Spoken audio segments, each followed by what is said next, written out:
Hey everyone, and welcome to Bytes with the Beat. I'm Erin Schilling, the technology reporter with Atlanta Inno and the Atlanta Business Chronicle. If you're not familiar with Atlanta Inno, we're part of a network of publications covering the latest innovation news in markets across the country. And you can check us out on the Atlanta Business Chronicle site, or you could subscribe to the Beat newsletter and get innovation news straight into your inbox. And this, the Bytes with the Beat, is sort of modeled after that newsletter. And we're talking to Atlanta innovation leaders, CEOs, founders, investors. And today we are welcoming the new CEO of CallRail, Marc Ginsberg. Thank you so much for being here today. Thank you so much for having me. This is great. Thank you. Awesome. Well, to start, if you just want to introduce yourself and introduce CallRail to folks, I'm sure most people in the Atlanta community have heard of it. Sure, I would love to.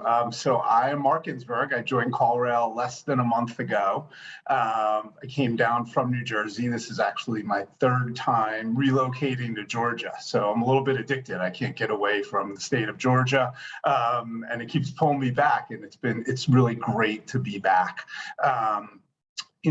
I've spent, first I would say going back, I grew up the son of two teachers, and my father was a basketball coach, and I've spent a lot of my career building teams, coaching teams, enabling teams. And one of the first things that really drew me to CallRail was the team itself. From the outside, you see the awards and the culture awards that the team has won. But really, as I've gotten to know the team, the intentionality of the culture built on respect, on hard work, working with intensity, and at the same time turning it off. Building great products for customers who are small businesses across the United States, and really staying focused on the business really drew me. The team itself drew me to the company. Secondly, I'd say is most of my career has been spent helping businesses thrive, whether that's most recently at American Express, helping them with their thrive, leveraging, understanding their financial needs and how to best manage their money, or at DirecTV, helping bars and restaurants get full on the weekends, which doesn't appear to be a problem here on Saturdays, or at Delta Airlines, trying to help them to become an airline more suited for business travelers. So I spent a lot of my career in B2B.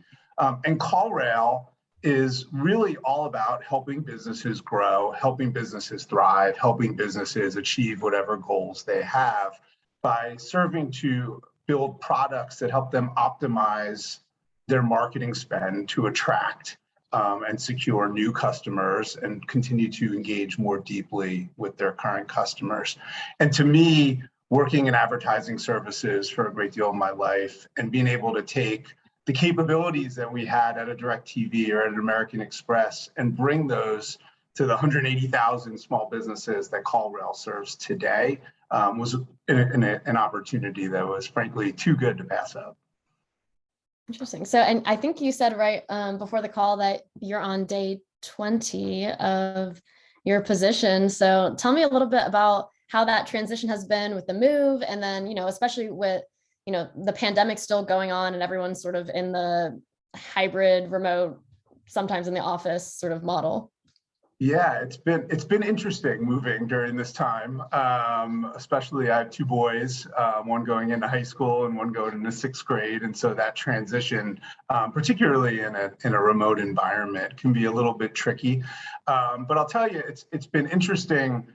The pandemic has brought us a lot of innovation, right? And the ability to, I bought a new car, I bought a house, I sold a house, and the communication, whether it's Zoom meetings like this, the ability to text and call and get things done online, whether it's, turning off my internet, or I just connected to the internet today in my new house before this meeting, but all the different tools that we have at our disposal has made it, frankly, pretty easy as easy as it could be from a transitionary perspective. And one of the things I love about CallRail is we have this proliferation of so many different channels of communication and interacting with businesses, whether it's turning on your power, whether it's connecting your TV, deciding whether to cut the cord or not cut the cord, and it can be pretty overwhelming as well. And one of the things that we're trying to do at CallRail is, from a customer perspective, make it easy to interact with small, medium businesses in particular. And so it's a complicated process, right? I get a text, then I call, and then I get an email. And so that part of it's been pretty eye-opening, I think, for me.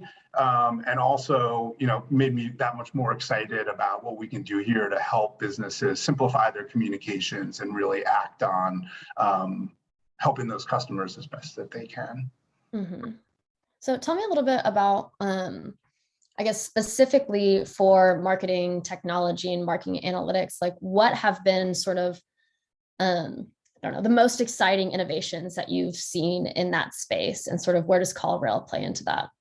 Yeah, I think the innovation around just the ability to reach customers in so many different places. I mean, it wasn't long ago I was working at a company called Catalina Marketing, where we were printing coupons at the side of a cash register, targeted based on your purchase history. And so if we knew that you spent a lot of money on laundry detergent, but you didn't buy Tide, we would give you a coupon for Tide. And then when I started at Cardlytics, which is another great Atlanta company, we were talking about integrating into online banking. Mobile banking didn't even exist, and that was like 10 years ago. And so just the different channels, whether it's mobile banking, whether it's interacting with people through Facebook or TikTok or through Slack, it's just there's so many powerful mediums out there and so many measurable mediums out there for advertisers that you can now. I remember there was an old saying, right, that 50% of my marketing worked, I just never knew which half. Well, now we know, like we actually know when we spend $1, do I get $1 back? Do I get $2 back? Do I get $5 back? And I think CallRail, where we fit into that is, if I go back in time a bit to when Andy Powell and Kevin Madden founded the company, Andy was, like many great companies that are founded, trying to solve a problem that he had, which was he had built a company to help people find repair shops for high-end cars. And he was driving all these leads to these customers, and there was no way to attribute back that and give him credit for driving those leads. And so him and Kevin sat down and created this like really elegant solution that allowed them to digitally insert, whether it was into Google or Facebook, different phone numbers or onto his website, so that he could track back, or even onto a billboard, so you can track back what drove that call. And that was 10 years ago. And then over time, they started to figure out not only were they driving calls, but they were driving forms, right? People were filling out forms online, or they were coming from other sites through affiliate sites. And so they created a tool to be able to look at not just phone calls, but also digital interactions that came digitally. Mm-hmm. And then they said, well, we have all this information, we know where it's coming from, but what's actually happening during these phone calls or during these digital interactions? And so they created a technology to be able to track the why. Why were people calling? What was in those calls? What were they saying when they won the sale? And maybe more importantly, what were they saying when they didn't win the sale? And then most recently, I think the company really had the vision to say, okay, we understand everything that's coming in and why these leads are coming in and what they're coming for. But then what happens? Did the customer call them back? Did the customer call back? Did the business follow up? Did they send a text? Did they send an email? There was no tracking the other way. Mm-hmm. And so we created a single inbox that allows the customers to track email and text and phone calls, and now have the data to see bi-directionally, what does it really take? When should you call back when you get a lead from Google versus Facebook versus a billboard? And what are the hot leads that drive the best conversations? And so now, like, this idea of understanding the full digital and phone ecosystem. And we can now say to a dentist or a car dealership or a real estate agent, when you put $1 into this medium, you got $3 back. When you put $1 into this medium, you got $5 back. And you can now close the full loop to drive more conversations and in turn better conversations. And then the better we make those conversations, we can invest more and just continue to have that confidence to grow the business. Mm-hmm. That's interesting. Yeah. Over the weekend, I went camping, and I was trying to call a kayaking company, mm-hmm. and they were like, I had horrible service and all of that. And then they started texting me, and they were like, hey, Erin, we saw that you've been trying to call us. here's all of the information, which I just thought, yeah, like kind of what you're talking about, just all of the different channels now that people can interact with different companies is so much more even like than a couple years ago. I feel like it's just gotten so prolific, which I think is interesting. Yet the pace of change, I mean, not surprised, is just incredible, right? I mean, to think we were literally like selling, it was probably 10 years ago where you could, through, 3 or 4 TV spots or a couple ads in some newspapers, you can hit 70-80% of your target audience. And today it's just, but it's super convenient. I was trying to rent an apartment moving down here, and before they answered at the apartment complex, they said, press 1 if you're okay with us texting you follow up. I said, yeah, it's great, because I don't, you don't get every call. Yeah, for sure. And like the surprise that I had that I was in the Blue Ridge Mountains and a kayaking company sort of had this technology. It was, yeah. So I think it is just becoming, and especially probably with the pandemic, like more and more restaurants and companies that didn't necessarily feel like they needed to use tech now sort of see the increased benefit of, utilizing tech for marketing and stuff like that. 100%. Awesome. Well, so you said that you have moved to Georgia 3 times. Is that correct? Yes. Move back. Okay. So what's sort of the draw? Like what keeps bringing you back to the Atlanta tech ecosystem? And then talk a little bit about how it's changed, each time you've come back. Yeah. So the first time I moved here, I actually moved from New York also, or I just moved down from New Jersey. And I will say that in fairness, my wife went to Georgia for undergrad and grad school. So we do have a pull here. I went to Florida, so we have our issues to work through there. But we managed to every year except for 1 day a year. The first time I actually came down, I worked for Deloitte Consulting here in Atlanta, moving down from New York. And I was really intrigued by coming down to help businesses. It was primarily focused on larger businesses. I worked a lot with Delta Airlines to help them solve some just big challenging problems they were dealing with. And at the time, working with Delta Airlines, it was really how do you move from being more of a leisure-focused airline to more of a business-focused airline? And that was everything from pricing to how we worked with the corporations directly to the meals. I remember when I got on the plane after that project, I went out to LA for business school, and the movie that came on was Inspector Gadget. And I thought, oh, we forgot about the movies. So we didn't get it all right, but I think we set them off on a pretty good trajectory. And then I actually left Atlanta to go to business school out in Los Angeles.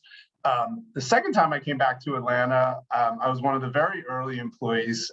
Scott Grimes and Lynn Loby had started a company called CardLytics, and they had come from the banking side of the banking industry. They'd worked for Capital One, and they wanted someone to come in who understood the advertising ecosystem. And the whole idea was, how do you take transaction bank data and leverage that to deliver relevant ads to folks through their banking experience.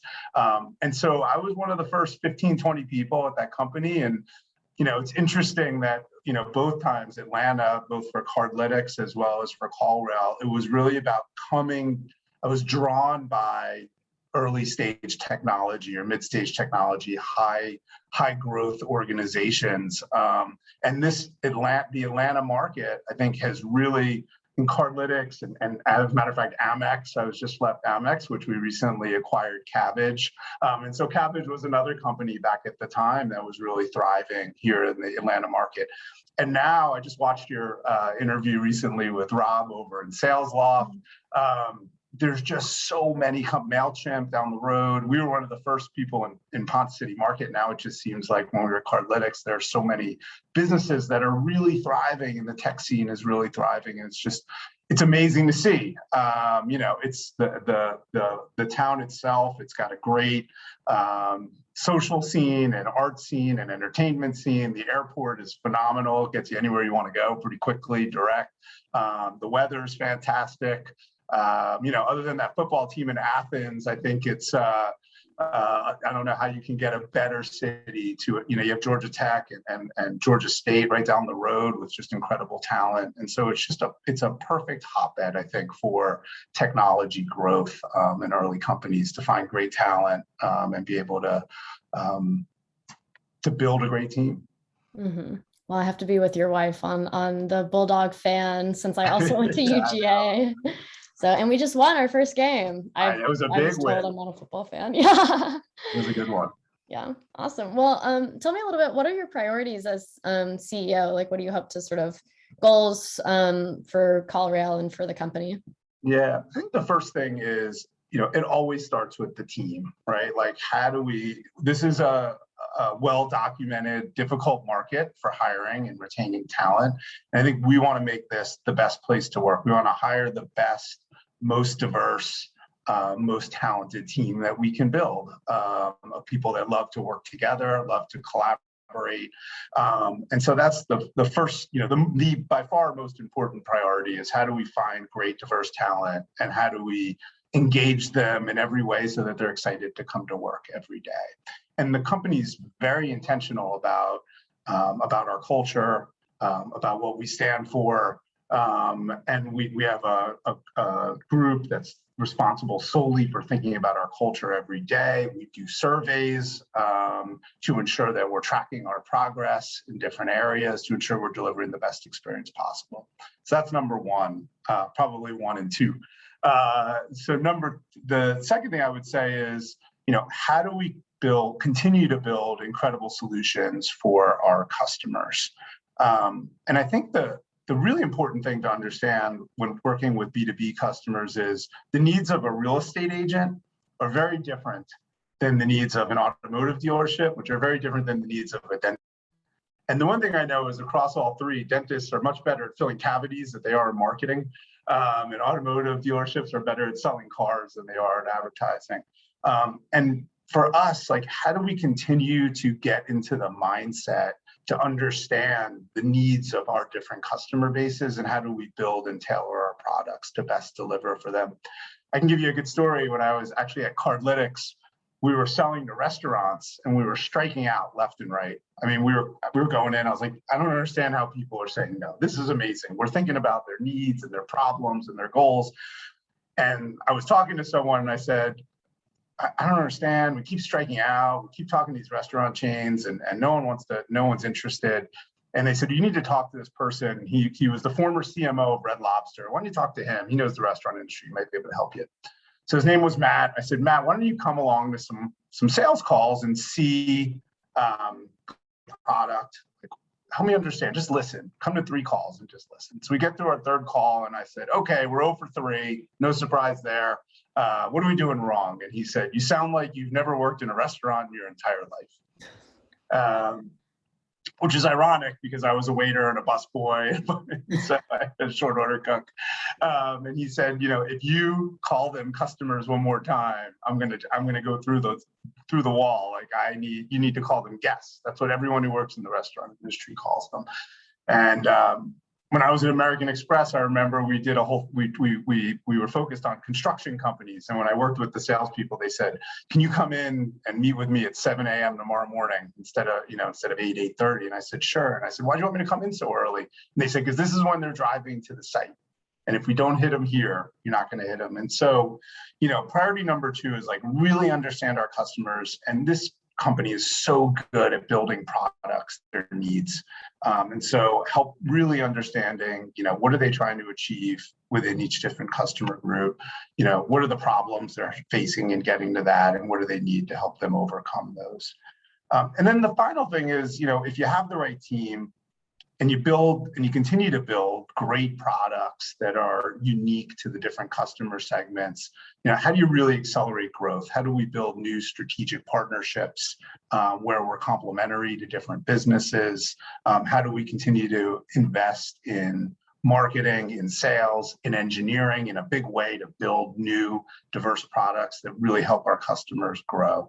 And so if we can build a great team, build great products that are verticalized, and then really build out our go-to-market strategy around partnerships and investing in our marketing organization, I think we could really make some big impact into the small business community. Mm-hmm. And small businesses that you want to keep CallRail with that small, mid-sized business focus? That's right. Yeah, that's where we're focused today. And it's there's over 20 million small businesses out there today. We work with a little under 200,000 of them. So there's a great opportunity out there to really continue to understand their needs and back them and help them grow. And, you know, what's so interesting about small businesses is when I was at American Express, you know, we were responsible for investing shareholder dollars, which we took very seriously. But we're small businesses, and we did a bunch of research that found that those companies that continued to invest in marketing through the pandemic did much better coming out the other side of the pandemic, or at least to date.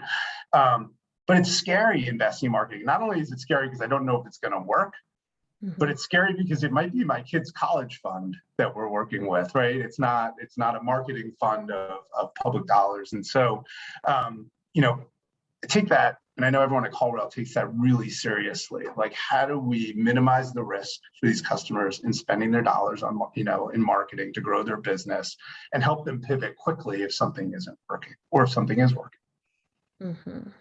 Awesome. Well, thank you so much, Mark, for being with us today and for, you know, letting us in on your transition to CEO and telling us a little bit more about CallRail. We really appreciate it.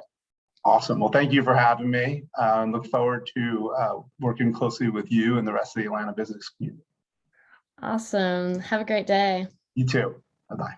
Bye.